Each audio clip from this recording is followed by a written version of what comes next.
Grieving a body part or past good health is real. Hi, I'm Sherry from Twin Sisters Mastectomy Boutique. And when we look up the definition of grief, all the definitions I found were referring to the loss of a loved one. And, I know I've experienced this in my life too many times. And people don't tend to associate it with the loss of a body part or the loss of former good health. But let me tell you, that is real. And I see it every day in my boutique. Often people will delay buying their, post-op bras that they need to take into surgery with them because it's denial, like I don't want to go in there.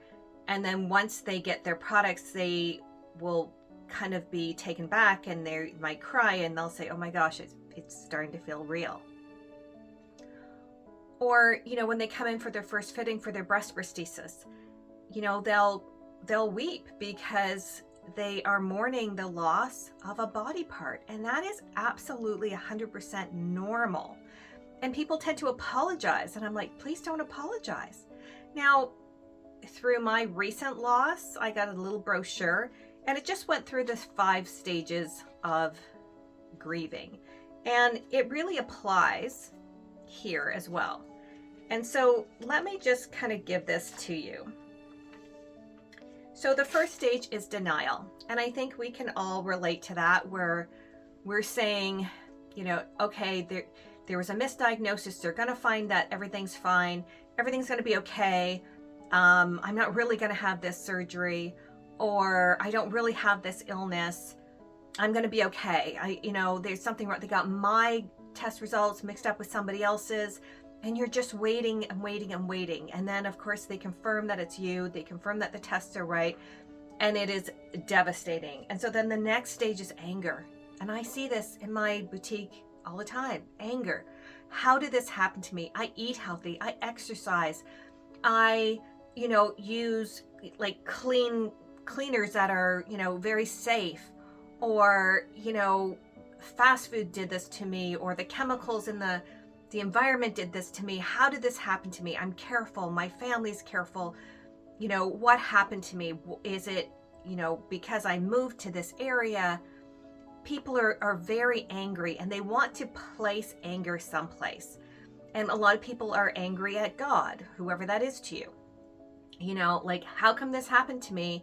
I go to church all the time. Why would God do this to me?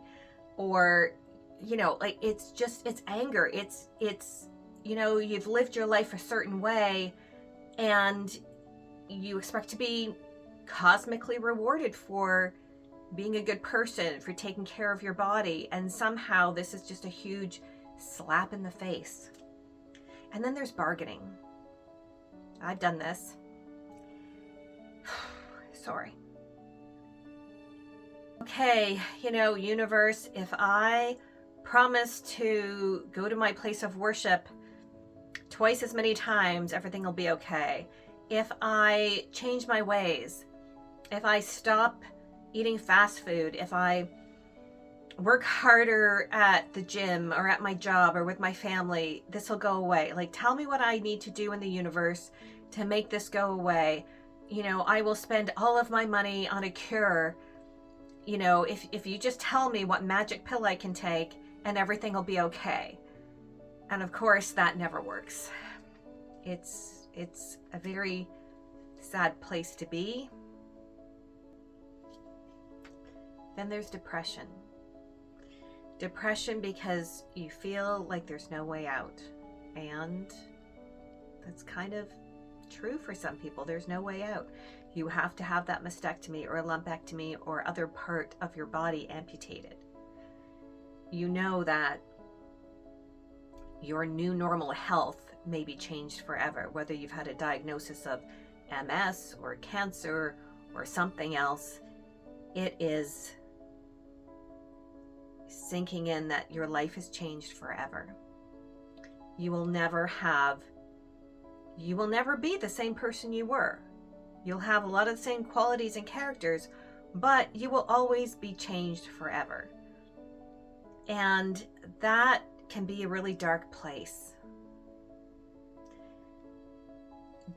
coming out the other side, what you don't know at this point is that you can still have as good of a quality of life, in many cases, sometimes even better, once you adapt to your new normal. But it's really hard to see it from a place of depression. And then there's acceptance, when you have no choice but to accept it. And you come to terms, you're coming out of your depression, and you're saying, okay, this is my new normal. I'm going to keep on with my life. I'm going to make the best of it. And again, sometimes it turns out to be okay. Not the same life you had before, but okay. Even good. I have had people come in to see me who have had mastectomy surgeries, and I see them a couple of years later and they're dating somebody.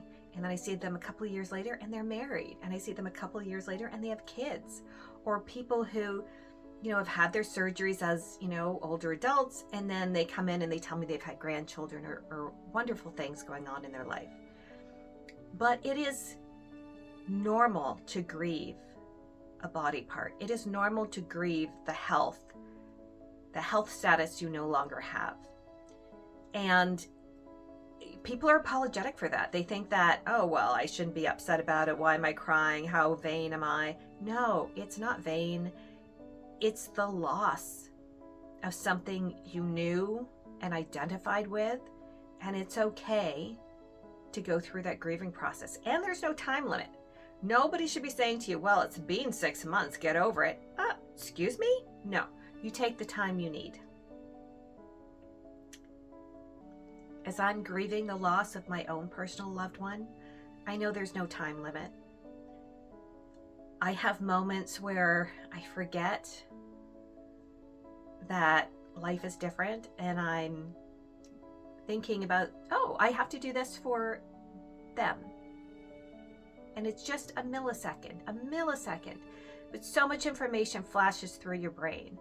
And it's the same thing when you've lost a body part. I had a colleague years ago, when I worked in a company that made breast prosthesis, and she had lost a breast to cancer, and she was one of the speakers, and she said, at that time she had lost her breast 12 years ago. And she said, I have a bathroom that's covered in mirrors. And every day I get out of the shower, and every day I'm surprised to see that I'm missing a breast. 12 years later. And it's probably still the same today. So again, it's not anybody else's journey, it's yours. And it's going to affect you differently than the next person. And I'm quite annoyed by all of these, like, I'm a warrior, I'm a survivor, I'm a thriver, I didn't let cancer beat me. Well, that's great. I understand that those are supposed to be words of encouragement, but the fact is, they're not helpful, quite frankly. I think what we really need to hear more about is people who are grieving the health they once had, whether it's cancer, whether it is heart disease, liver disease, kidney disease, something else, and whether it's the loss of their breast, the loss of their womb, the loss of an arm, a leg. And these are all very different things too, because a breast is there for everyone to see, whereas another body part might not be so obvious, but just as impactful. So if you've gone through this and you care to share what your experience was, please put it in the comments down below. We are a supportive community, and I think these comments help. I know this wasn't my usual video, but I thought it was important. Don't forget to like and subscribe. I know that a lot of people, thousands of people watch every month, every week, but not too many people subscribe. I think it's like one of those channels where people are like, oh, I'm interested in the content, but I'm embarrassed to or shy to subscribe. But keep in mind, a lot of subscribers are subscribing because they want to help a family member. They want to help their community. They know somebody who's going through this and they want to be supportive. Or maybe it's you and you're going through this and you want to be supportive. So please like and subscribe, share your experiences, comment down below, and we'll see you soon.